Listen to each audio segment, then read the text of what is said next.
Grabe, Japan kayang gumawa ng nuclear weapon sa loob lang ng isang taon. Ito pala ang dahilan bakit ang China takot na takot sa Japan. Isa pang rason bakit takot ang China, mga Chinese-made weapon system puro sira, puro fake at low quality. Tara, isa-isahin natin ang mga walang kwentang armas mula sa China. Walo nga ang kinumpirmang napaulat na patay na dahil sa pagsabog ng Chinese-made rocket launcher na ito.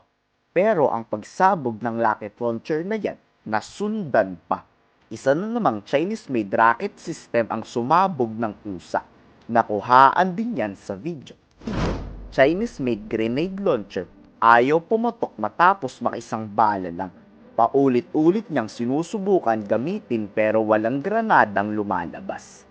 Pati nga ang BT-4 main battle tank na galing sa China, sumasabog ng pusa dahil sa malfunction nito.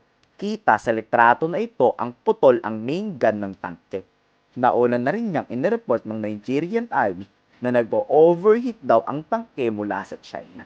At kaya lang nitong magpasabog ng isang beses sa loob ng 30 minutes due to overheating nga. Ito marahil ang dahilan bakit takot na takot ang China makipaggera sa Japan. Tapos napaulat pa na kayang gumawa ng Japan ng nuclear weapons sa loob lang ng 3 taon.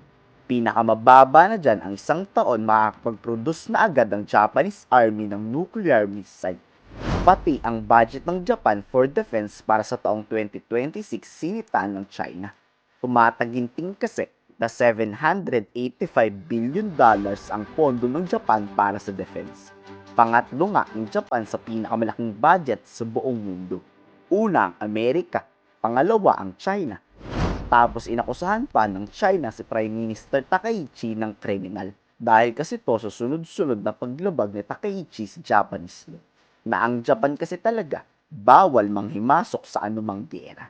Tapos kasama pa sa budget 2026 ang paggawa ng nuclear weapons. Kaya itong China, nababahalang talaga. Japanese government approved the fiscal year 2026 budget on the 26th, with the defense budget exceeding 9 trillion yen, setting a new record high. What's China's view on this?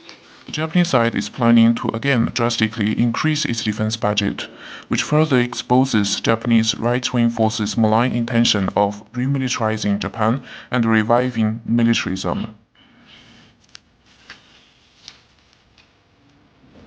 Given the innumerable crimes Japanese militarists have committed, Japan's military and security moves have been closely watched by its Asian neighbors and the international community. The new administration of Japan, since taking office, has been notably accelerating the steps of military build-up and expansion, from the erroneous remarks on Taiwan and the threats of force to China made by Prime Minister Takaichi, to remarks of senior official from the Japanese Prime Minister's office about possessing nuclear weapons, and then to effort promoting the revision of the 3 national security documents and the idea of altering its 3 non-nuclear principles.